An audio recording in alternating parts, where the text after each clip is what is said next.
이 주일 예배를 통해 우리에게 주시는 하나님의 말씀은 로마서 12장 2절 한 절 말씀입니다. 신약성경 256면에 있습니다. 로마서 12장 2절 한 절 말씀 신약성경 256면에 있습니다. 우리 한 절 말씀이니까요. 우리 마음을 다해서 두 번 연속으로 함께 읽도록 하겠습니다. 읽습니다. 시작. 너희는 이 세대를 본받지 말고 오직 마음을 새롭게 함으로 변화를 받아 하나님의 선하시고 기뻐하시고 온전하신 뜻이 무엇인지 분별하도록 하라. 너희는 이 세대를 본받지 말고 오직 마음을 새롭게 함으로 변화를 받아 하나님의 선하시고 기뻐하시고 온전하신 뜻이 무엇인지 분별하도록 하라. 아멘. 우리 악기자고 이렇게 인사하겠습니다. 은혜 자리에 잘 나오셨습니다. 인사하겠습니다. 한 번 더 인사할 때 제 옆에 앉아주셔서 감사합니다. 인사하겠습니다. 아멘. 함께 예배 드림이 우리에게 가장 큰 은혜인 줄 믿습니다. 여러분, 우리는 눈으로 환경과 사물과 사람을 봅니다. 그러나 여러분, 모든 것을 눈으로만 보고 있지 않다는 사실을 여러분 알고 계십니까? 우리는 눈으로 무언가를 보고 있지만 보는 것은 단순히 내 눈만 가지고 보는 것이 아닙니다. 보는 것에도 여러 단계가 있지요. 보는 것에 대해서 다음과 같은 사자성어가 있습니다. 그것이 무엇이냐면 바로 이것입니다. 심, 부, 재, 언, 시, 이, 불견, 청, 이, 불문. 뜻은 이렇습니다. 마음을 두고 기울여 보지 않으면 보아도 본 것이 아니고 마음을 두고 기울여서 듣지 않으면 들어도 들은 것이 아니다. 여기서 마음을 두지 않고 보는 것을 시라고 표현을 했고 마음을 두고 보는 것을 견이라고 말을 했습니다. 또한 마음을 기울여 듣지 않는 것을 청이라고 말하고 마음을 두고 담아 듣는 것을 문이라고 말을 했습니다. 사랑하는 성도 여러분, 보는 것에도 여러 단계가 있습니다. 예를 들어 볼까요? 여러분, 시청하다라는 말을 표현할 때 우리는 주로 어떨 때 시청한다고 표현합니까? TV를 자주 보시는군요. TV를 볼 때 우리는 시청한다라고 표현을 하지요. 그러면 왜 TV를 보는데 시청한다라고 말을 할까요? 여러분, TV를 볼 때 우리는 마음을 두지 않습니다. TV를 볼 때 우리는 마음을 담아서 TV를 보지 않지요.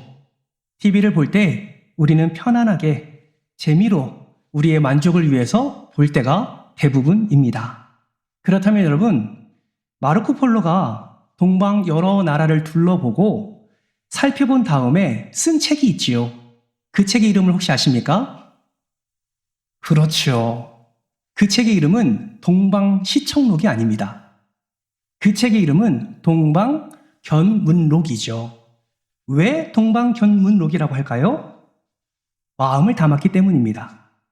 마음을 담아서 나라를 보고 마음을 담아서 사물을 보고 사람을 보고 기록한 책이다라는 의미가 담겨져 있는 것이죠.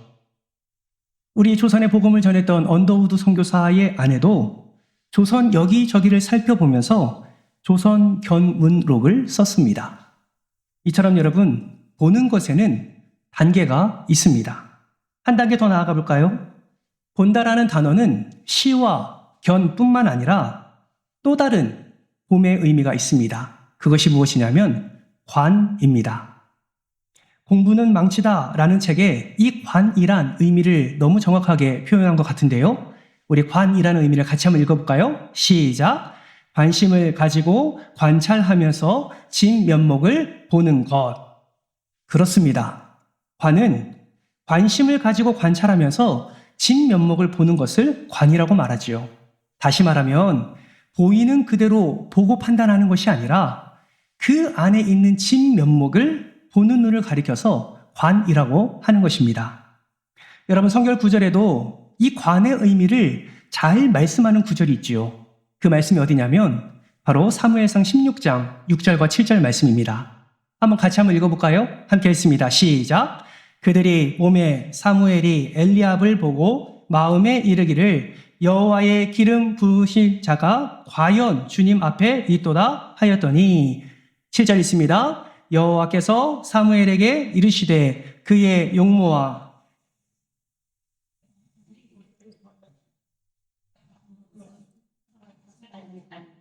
사람은 외모를 보거니와 하시더라. 아멘. 우리는 이 말씀을 잘 알고 있지요. 어떤 말씀입니까? 하나님께서 사울의 왕 세움을 후회하시고 다윗에게 기름을 부었을 때 일어난 사건 중에 한 장면입니다.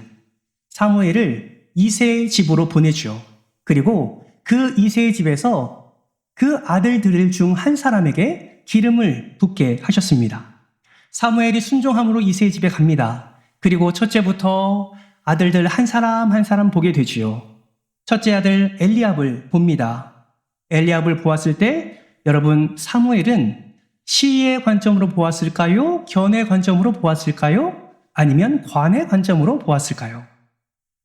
성경을 보면 사무엘은 아무래도 엘리압의 그 큰 키와 용모를 보고 과연이라고 이야기한 것으로 보아 사무엘은 하나님이 갖고 계신 그 관점으로 바라보지 않은 것 같습니다. 바로 시와 견의 관점으로 바라본 것이죠. 그래서 하나님이 말씀하시는 거예요. 너는 용모와 신장만 본다. 내가 보는 것은 사람과 같지 않다라고 하나님이 말씀을 하시는 것이죠. 그리고 나서 하나님이 무엇을 말씀합니까? 사람은 외모를 보거니와 즉 시와 견으로 보지만 나 여호와는 중심을 보느니라. 무슨 말입니까? 나는 그 안에 있는 진면목, 관으로 나는 사람을 본다라고 말씀하고 있는 것입니다. 그렇습니다. 보는 것에는 여러 단계가 있고 그 여러 단계 안에 다양한 의미가 담겨져 있는 것이죠. 여러분, 제가 왜 보는 것에 대해서 자꾸 이렇게 말을 하고 있을까요? 여러분, 저는 그렇게 생각합니다. 예수님을 믿는 그리스도인이라면 보는 것부터가 달라야 된다고 생각을 합니다. 예수님을 믿는 사람이라면 그 크리스천, 그리스도인이라 한다면 세상을 바라볼 때나 교회를 바라볼 때나 그리고 가정 안에서도 보는 눈이 다른 사람과 달라야 된다고 생각을 합니다. 여러분, 세상의 사람들은 세상을 어떻게 봅니까? 그거를 세계관이라고 말을 하지요. 세상이 갖고 있는 세계관은 무엇입니까? 인본주의의 중심에 바탕을 둔 세계관을 가지고 있습니다. 그러면 예수를 믿는 그리스도인은 어떠한 세계관을 가지고 있어야 될까요? 바로 기독교 세계관을 가지고 있어야 한다라는 것입니다. 이거를 다른 표현으로 어떻게 표현할 수 있냐면 안경을 제대로 써야 한다라는 것으로 표현할 수 있다라는 것이죠. 여러분, 세계관이 세상을 보는 안경이라면 그리스도인이 써야 될 안경은 무엇이냐? 따라서 해봅시다. 예수의 안경을 써야 합니다. 아멘이십니까? 예. 세상을 보는 안경이 세계관이라면 기독교 세계관은 예수의 안경, 곧 성경이라는 안경을 써서 보아야 한다라는 것이죠. 여러분, 저는 지금 안경을 쓰고 있습니다. 그래서 여러분이 어떠한 자세와 태도로 하나님께 예배하고 있는지 저는 잘 보입니다. 한번 올라와 보시겠습니까? 얼마나 잘 보이는지 몰라요. 제가 만약에 안경을 벗는다면 여러분의 예배의 자세와 태도를 볼 수 있을까요? 없을까요? 못 봅니다. 눈을 감았는지, 졸고 있는지, 자고 있는지, 딴 생각하고 있는지, 휴대폰 보는지 저는 알 길이 없습니다. 무슨 말입니까? 그리스도인이 세상을 바라볼 때나 삶을 살아갈 때에 제대로 된 안경을 끼지 않으면 여러분, 그 세상을 제대로 바라볼 수 없다라는 것이죠. 안경을 끼는 것만으로도 완전하지 않습니다. 만약에 그 안경이 선글라스라면 어떻게 하시겠습니까? 만약에 제가 검은색 선글라스를 끼고 지금 설교를 하고 있다고 생각해 보세요. 제가 여러분을 바라볼 때 여러분은 다 어떤 모습으로 보이겠습니까? 까맣게 보일 겁니다. 빨간색 선글라스를 끼면 어떻게 보일까요? 빨갛게 보이겠죠. 여러분, 안경도요, 제대로 된 안경을 써야 잘 보이게 되는 것입니다. 그러면 우리는 어떤 안경을 써야 된다고요? 예수의 안경을 써야 된다고요. 왜 예수의 안경, 왜 성경의 안경을 써야 될까요? 여러분, 예수가 진리이기 때문에 그렇습니다. 아멘이십니까? 예수가 진리이기 때문에 그래요. 성경이 진리이기 때문에 그렇습니다. 예수를 나의 구원자로 믿고 그 아버지의 사랑으로 우리가 죄 씻음을 받고 구원의 은혜를 누린 자라면 우리는 진리로 세상을 바라봐야 된다라는 것입니다.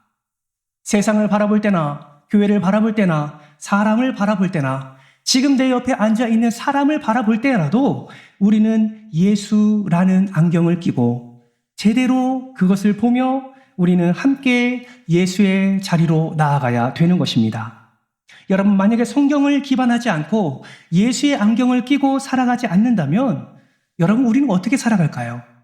우리는 진리 안에 살아가지 못합니다. 우리는 옳고 바름 가운데 살아가지 못하는 거예요. 그거 아십니까?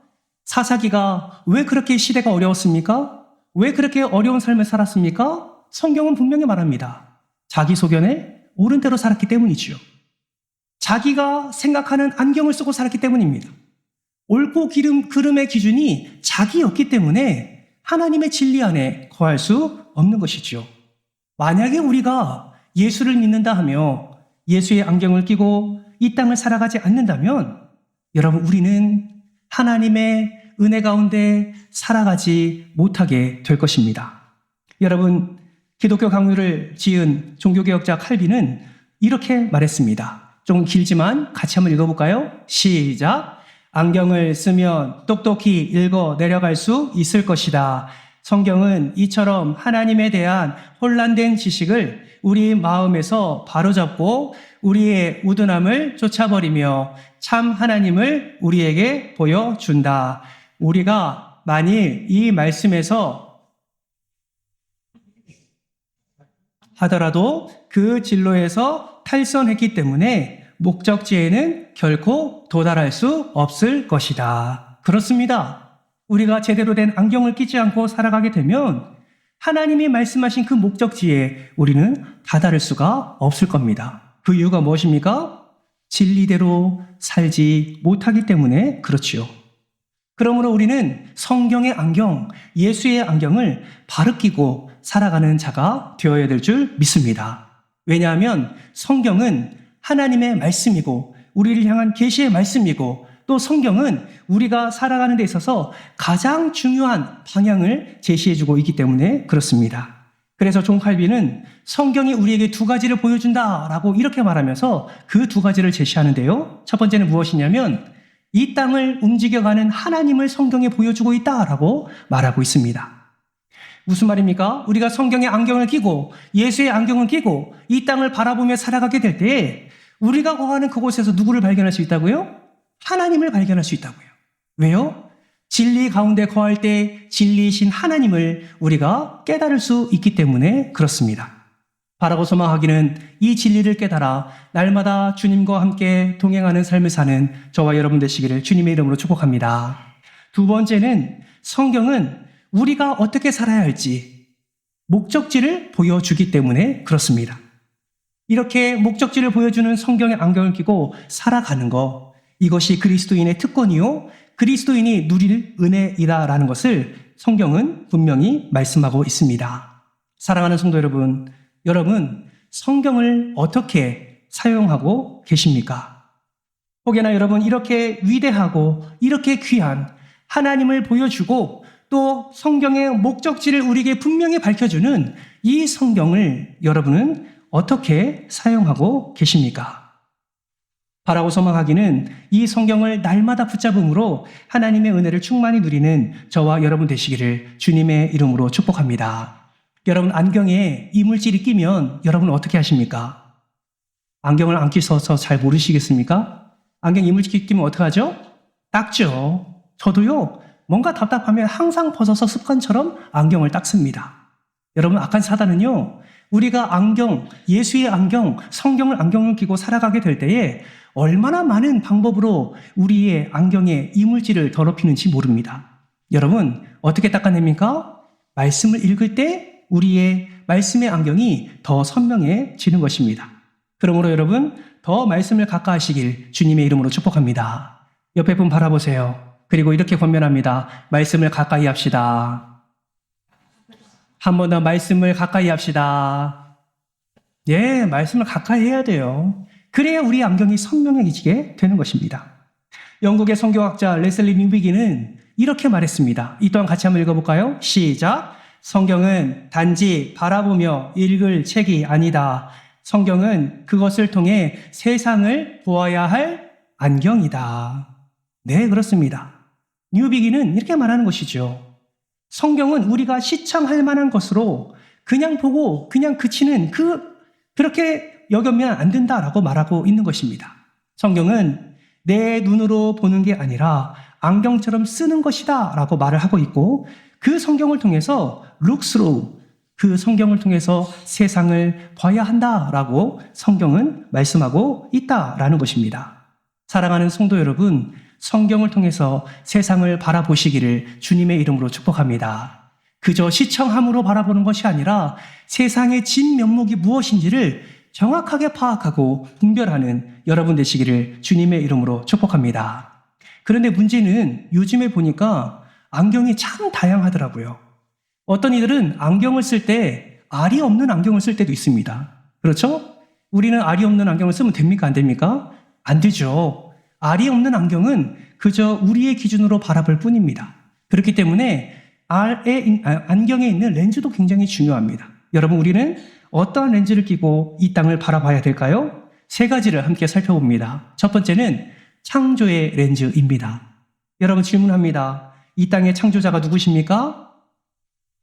이 땅의 창조자가 누구십니까? 네, 하나님이시죠. 하나님이 이 땅을 창조하셨습니다. 아멘이십니까? 옆에 분 바라보세요. 누가 창조하셨습니까? 진짜 하나님 창조하셨습니까? 하나님 작품에 의문이 드십니까? 왜 이렇게 만드셨는지? 그런 건 아니겠지요? 여러분, 하나님이 아름답게 창조하셨습니다. 사람뿐만 아니라 환경도 아름답게 만드셨습니다. 이 나라도 아름답게 만드셨습니다. 모든 것이 다 누구의 작품입니까? 하나님의 작품이에요. 그러므로 여러분, 세상을 바라볼 때, 사람을 바라볼 때, 또 가정 안에서, 교회 안에서 누구를 바라볼 때도 우리는 창조의 렌즈로 바라보아야 합니다. 그래서 귀하게 여겨야 됩니다. 귀하게 여기십시오. 하나님의 창조물을 귀하게 여기시기 바랍니다.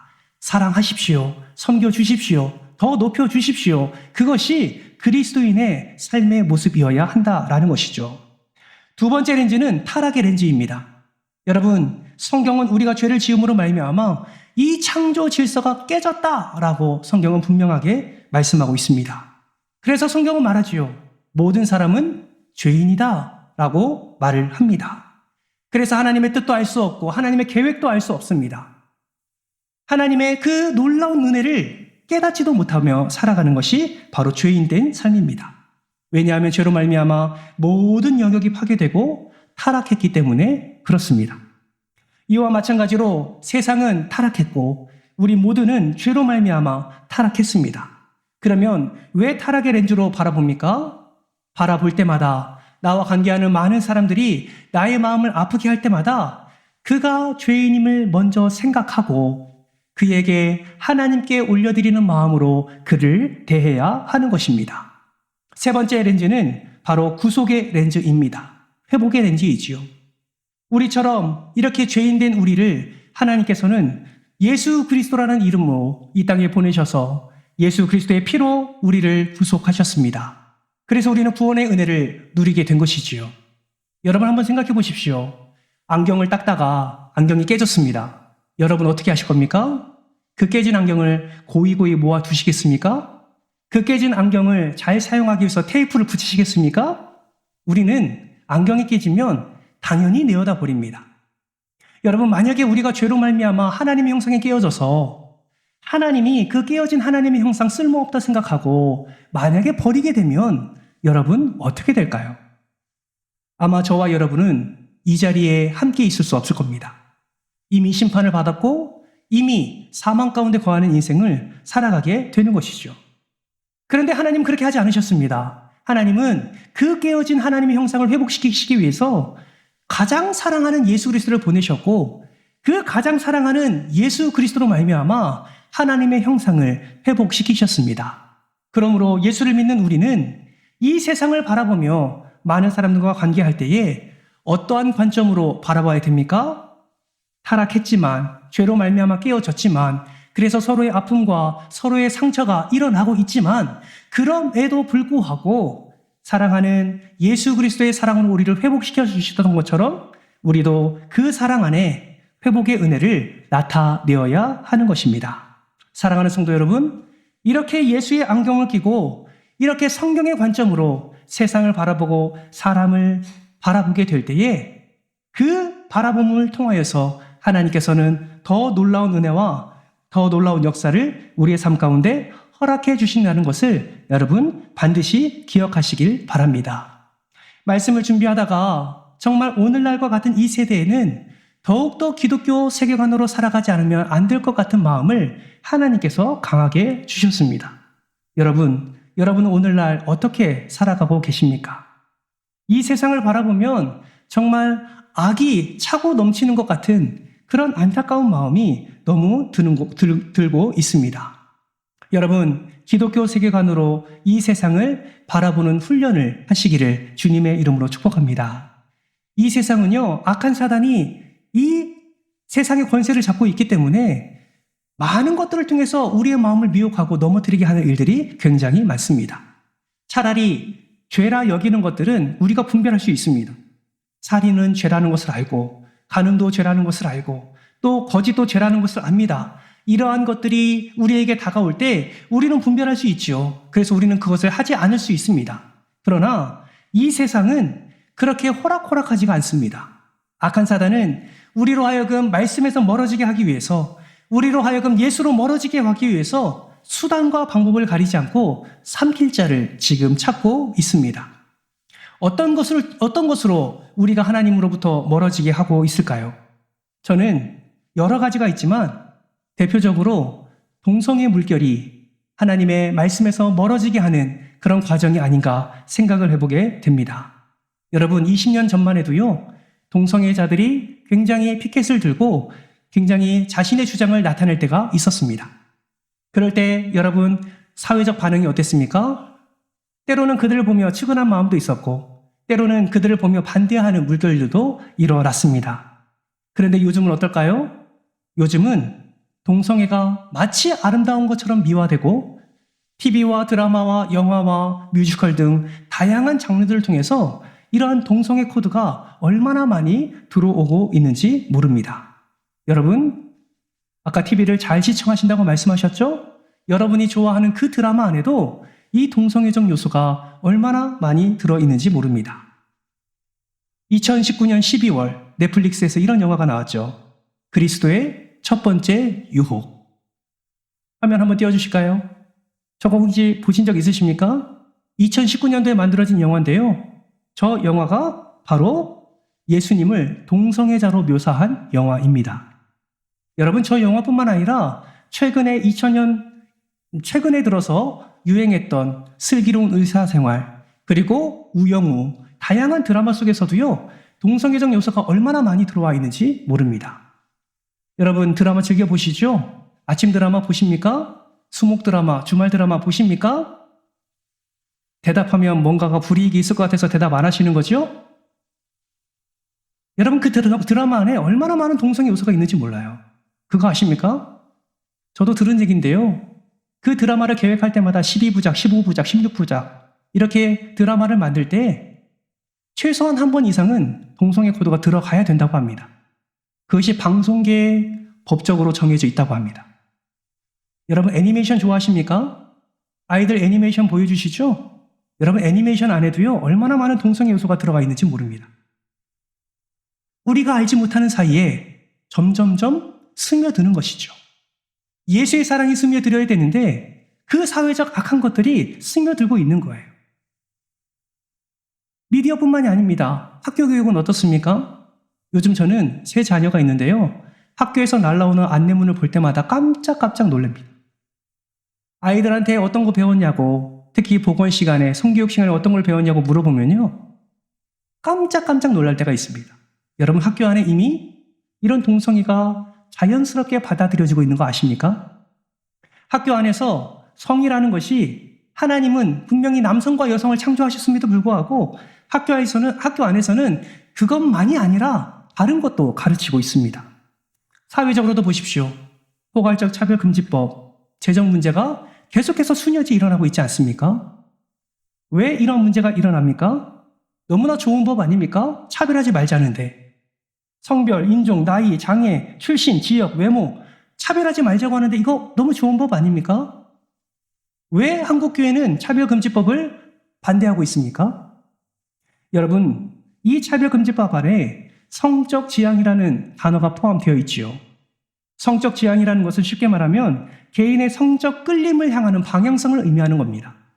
이 성적 지향에 따라서 자신의 성의 결정을 자신 스스로가 할 수 있다고 말하는 것이 바로 성적 지향입니다. 이것을 차별하지 말자는 거예요. 흔히 얘기해서 제가 목사입니다. 말씀을 전하다가 오전에는 제가 남자인 것 같아서 이렇게 남성복을 입었습니다. 오후가 됐는데 내가 왠지 여자가 되고 싶은 이런 마음이 들어서 저는 여자 할래요. 이러면요, 여자가 되는 거예요. 안 믿겨지시죠? 어떤 나라는 이게 하도 너무 변덕이 심해서 1년에 한 번씩만 성 정체성을 바꿀 수 있는 법안도 만든 나라도 있습니다. 그거 아십니까? 미국에는 벌써 통과됐죠. 주마다 다르긴 한데 뉴욕에는 이 차별금지법이 통과돼서 그 뉴욕시 안에 인정하는 성은 31개입니다. 31개 성이 지금 같이 살아가고 있는 거예요. 문제는 뭐냐면 존중할 수 있지요. 인권이라는 이름으로 본인들이 그렇게 주장하고 있고 존중해 달라고 하는데 존중할 수 있습니다. 더 큰 문제는 뭐냐면 이것을 잘못됐다라고 말을 못하는 거예요.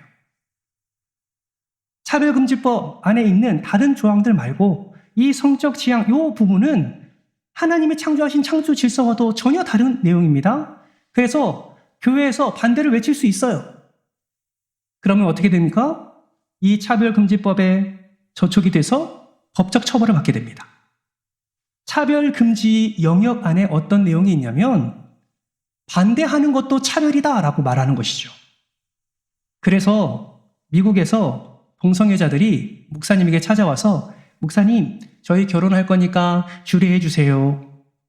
목사님이 보고 동성애자인 줄 알고 신앙의 양심에 따라 나는 목사이니 저는 주례를 하지 못할 것 같습니다. 다른 분에게 주례를 부탁하십시오. 라고 얘기했는데 그것이 차별법에 걸려서 이 목사님은 엄청난 벌금을 내게 되었습니다.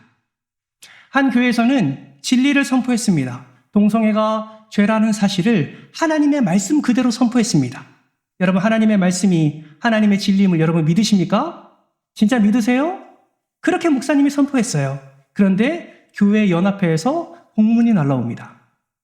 성소수자 차별 발언으로 인해서 교회가 통째로 빼앗기게 됐습니다. 그래서 그 목사님과 그 성도들은 밖에 공원에서 예배를 드리는 거예요. 교회를 빼앗기고. 작은 교회가 아닙니다. 큰 교회입니다. 그거 아십니까? 차별금지법이 통과되면 저는 이 자리에서 동성애가 죄다라는 것을 선포할까요? 안 할까요? 할까요? 안 할까요? 하면 벌금 봅니다. 뉴욕에서는 이거 하다가 걸리면 10만 불 벌금 내야 됩니다. 우리나라 돈으로 1억 4천만 원을 벌금 내야 된대요.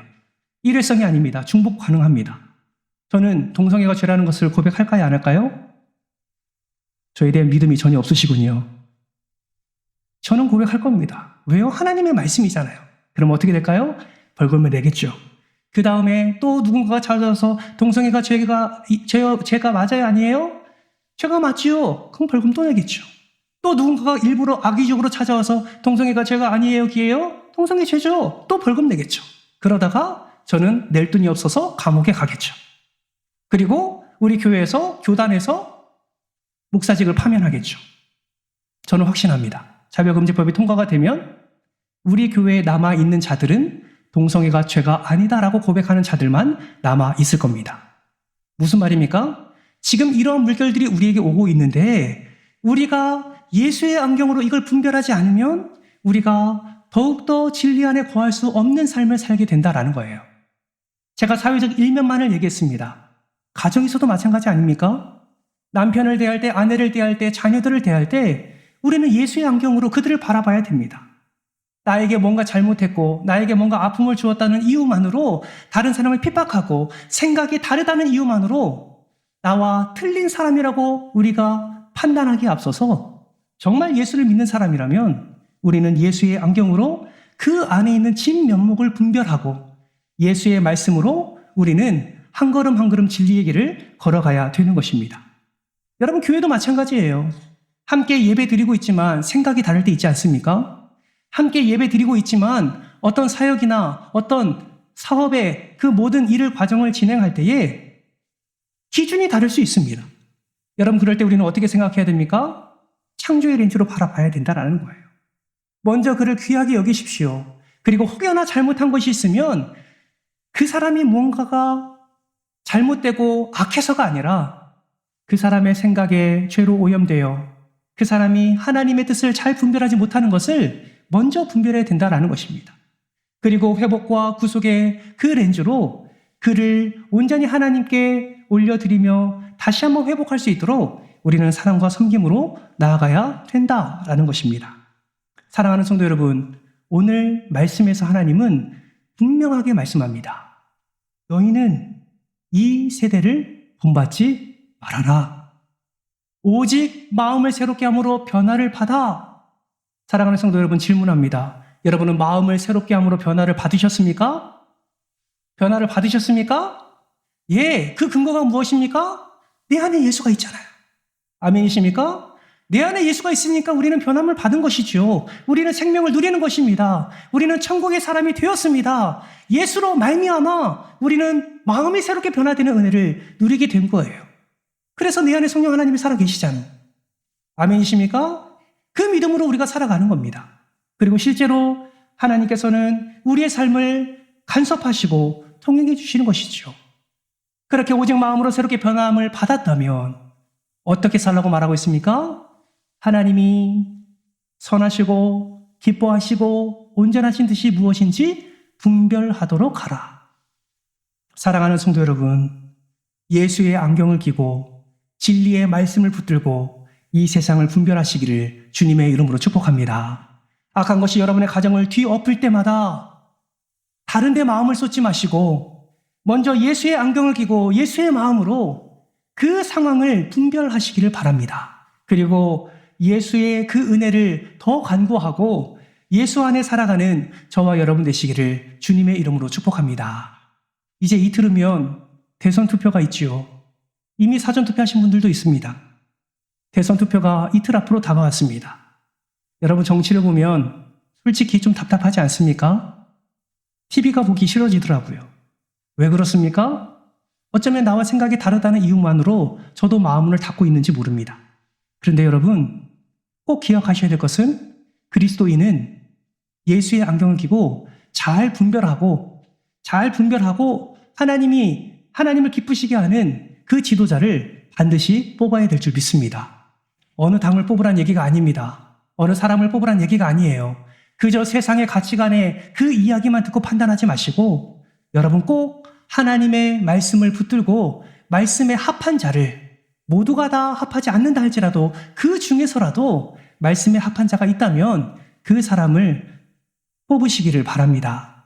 그럴 때 하나님께서 그 사람을 통해서 역사하시고 그 사람을 통해서 하나님께서 이 나라를 은혜로 견고하게 세워주실 줄 믿습니다. 꼭 투표하시고 하나님의 그 은혜를 여러분의 삶 속에서 나타내시는 우리 모든 삶이 되시기를 주님의 이름으로 축복합니다.